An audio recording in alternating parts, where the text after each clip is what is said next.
मित्रों, आप सभी का स्वागत है हमारे YouTube चैनल आदि पुराण में। मित्रों, आज की इस वीडियो के द्वारा हम आपको बताएंगे कि बुढ़ापे में खुद की ही संतान अपने माता पिता का साथ क्यों छोड़कर चली जाती है। लेकिन मित्रों, यह बात तो 100% सत्य है कि बुढ़ापा तो एक दिन सभी पर आता है। जो आज बालक है वह कल जवान बनेगा और फिर आगे उसको बुढ़ापा स्वीकार करना ही पड़ेगा। इसमें चाहे वह व्यक्ति कितनी भी प्रयास कर ले कि उसे बुढ़ापा न आए, लेकिन उस व्यक्ति की एक भी नहीं सुनी जाएगी।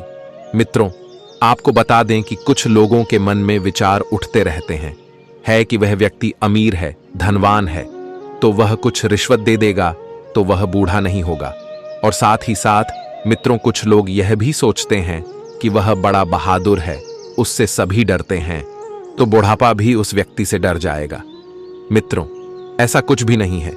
पृथ्वी पर जितने भी जीव जंतु हैं उन सभी को बुढ़ापे का सामना करना ही पड़ता है। मित्रों, आपका ज्यादा समय न लेते हुए वीडियो को शुरू करते हैं। मित्रों, एक बार माता लक्ष्मी जी और भगवान श्री हरि विष्णु जी क्षीर सागर में शेषनाग की सैया पर विराजमान थे। तभी अचानक ही देवी माता लक्ष्मी जी विष्णु जी से कहती हैं, हे प्रभु, मेरे मन में एक मनसा उठ रही है कि बुढ़ापे में संतान खुद के ही माता पिता का साथ छोड़कर क्यों चली जाती है, ऐसा क्यों होता है। तब श्री हरि विष्णु जी माता लक्ष्मी जी से कहते हैं, हे देवी, आपने यह बहुत ही महत्वपूर्ण प्रश्न किया है। आपने इस प्रश्न को पूछकर पूरी मानव जाति का उद्धार कर दिया है। लेकिन मैं आपको आपके इस प्रश्न का उत्तर देने से पहले एक बहुत ही सुंदर और अत्यंत महत्वपूर्ण कहानी का श्रवण करना होगा। लेकिन आपको इस कहानी को शुरू से अंत तक सुनना होगा। मित्रों, माता लक्ष्मी जी कहती हैं, हे प्रभु, आप इस कहानी को सुनाना आरंभ करें।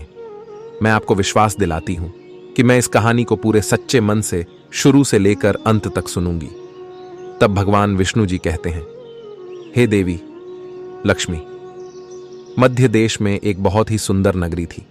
उस नगर के चारों तरफ फलों फूलों के बगीचे थे। पूरे नगर में हर तरफ सिर्फ हरियाली ही हरियाली थी। और उस नगर में कई सारे लोग अपने बाल बच्चों के साथ रहते थे। उस नगर में सभी बड़े ही प्रेम भाव से रहते थे और वहां के लोग वृक्षों के नीचे बैठकर आनंद की अनुभूति प्राप्त करते थे। लेकिन कहते हैं ना कि कोई चीज हमेशा के लिए वैसी ही नहीं रहती है। उस नगर के साथ भी ऐसा ही कुछ हुआ। उस नगर में 2-3 सालों तक वर्षा न होने की वजह से उस नगर में चारों तरफ सूखा पड़ने लगा और उस नगर के सभी पेड़ पौधे पानी न बरसने की वजह से सूखने लगे और उस नगरी के सारे लोग अपने बाल बच्चों के साथ उस नगर को छोड़कर जाने लगे।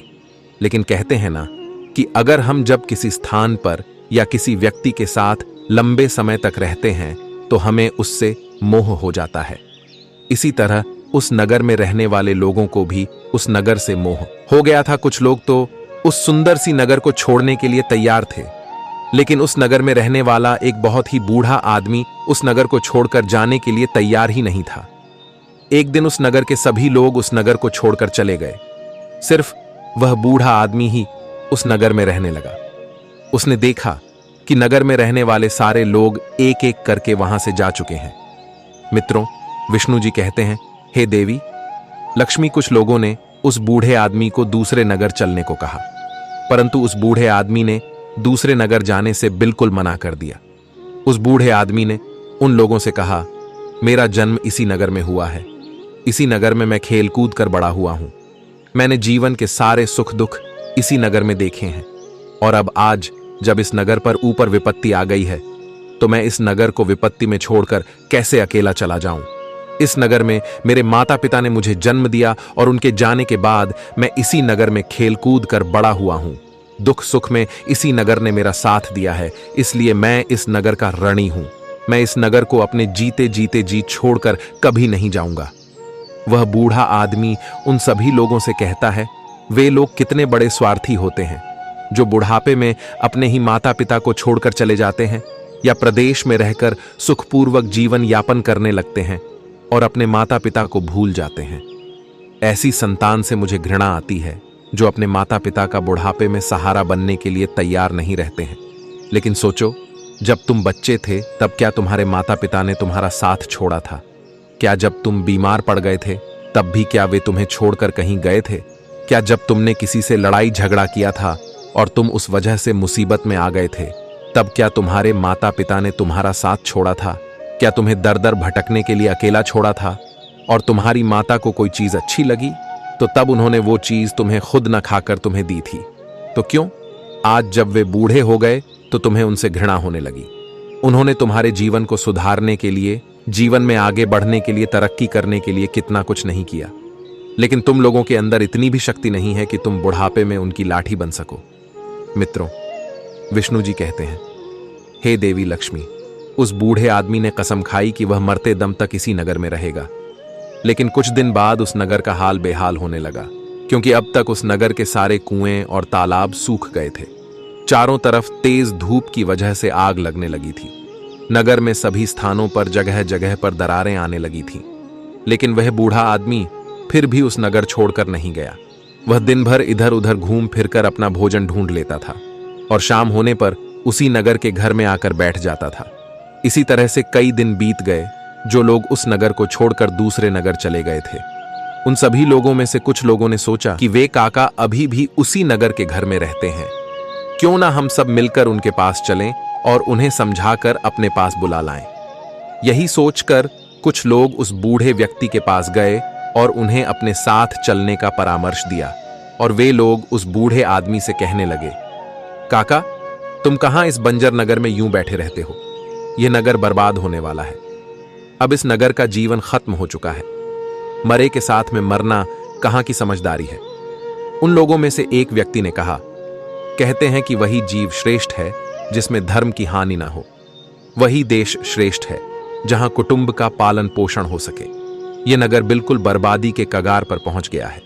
जगह जगह पर पानी न बरसने की वजह से जमीन फटने लगी है, दरारें आने लगी हैं। आप जिस घर में रहते हैं, किसी दिन तेज तूफान आने से तेज झोंके के साथ आपका यह घर मिट्टी की तरह ढह जाएगा। फिर आप कहां जाएंगे?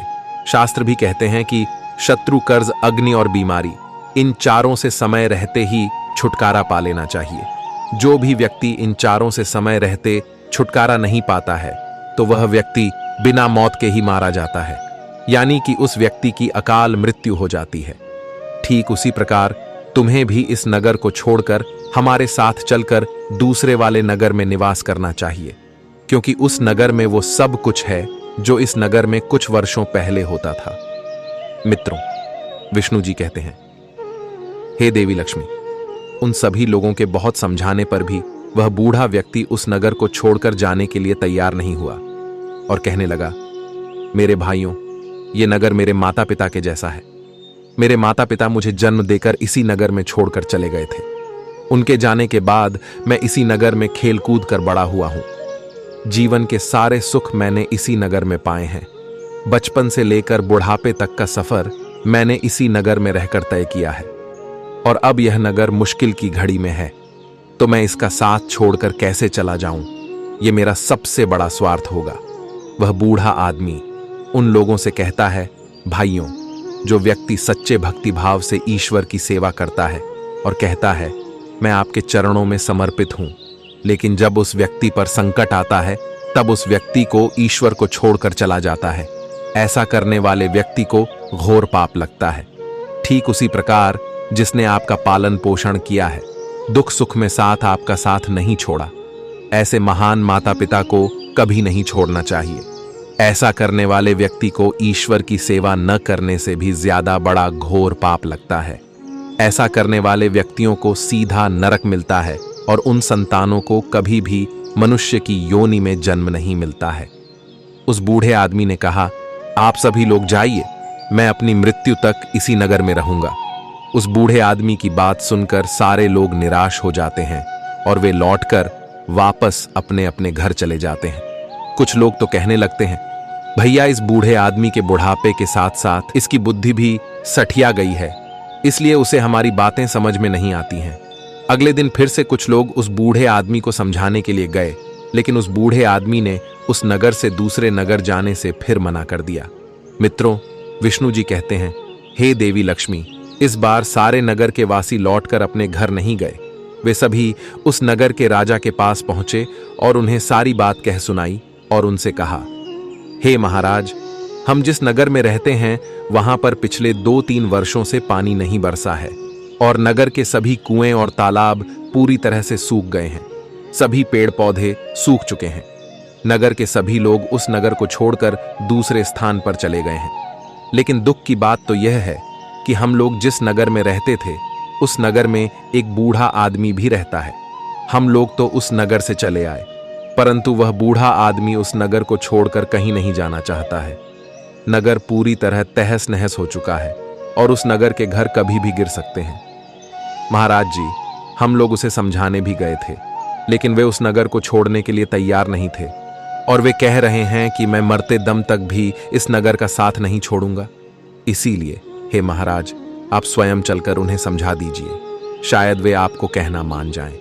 मित्रों, विष्णु जी कहते हैं, हे देवी लक्ष्मी, उन लोगों के निवेदन को उस नगर के राजा ने स्वीकार कर लिया और राजा जी उन लोगों के साथ उस नगर में जाकर उस बूढ़े आदमी को समझाने लगते हैं और उस बूढ़े आदमी से कहते हैं, मैं इस नगर का राजा हूं और मैं आपको समझाने आया हूं। यह नगर बहुत ही दर्दनाक स्थिति में पहुंच गया है और इस नगर में पूरी तरह से सूखा पड़ गया है। इस नगर में सूखा पड़ जाने के कारण जमीन फटने लगी है। इस नगर में ऐसा कोई भी घर नहीं बचा है जिसमें आप रह सकते हैं और आप भी बहुत बूढ़े हो चुके हैं। किसी दिन ये घर आपके ऊपर गिर गया तो आपकी मृत्यु हो सकती है। इसलिए आप इस नगर को छोड़कर इन लोगों के साथ दूसरे नगर में किसी सुरक्षित स्थान पर चले जाइए।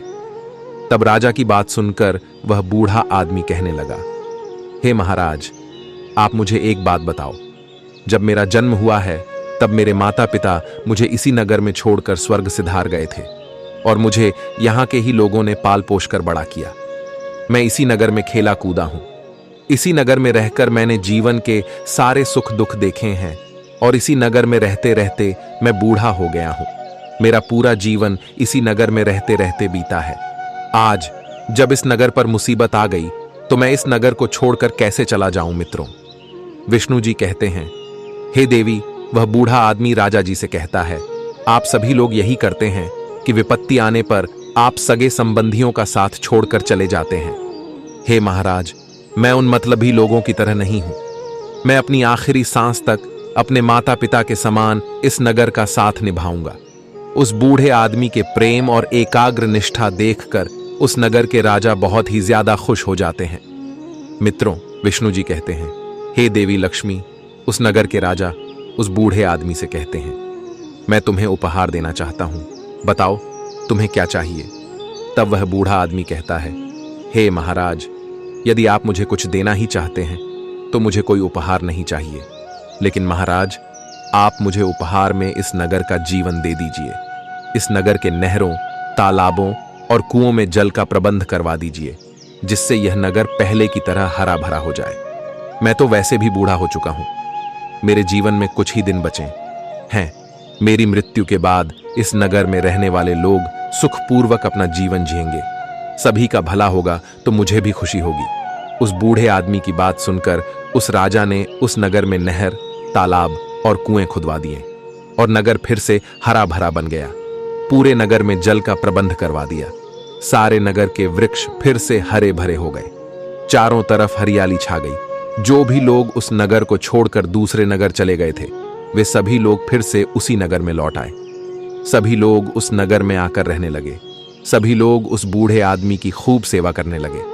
उनके लिए भोजन पानी सब वहीं लाकर देने लगे थे। इस प्रकार उस बूढ़े आदमी का शेष जीवन सुखपूर्वक बीत गया।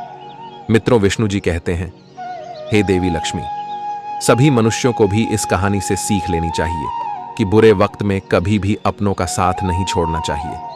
खास करके आपको जन्म देने वाले माता पिता को कभी भी छोड़कर नहीं जाना चाहिए, क्योंकि ऐसा करने वाले व्यक्तियों को जघन्य अपराध लगता है।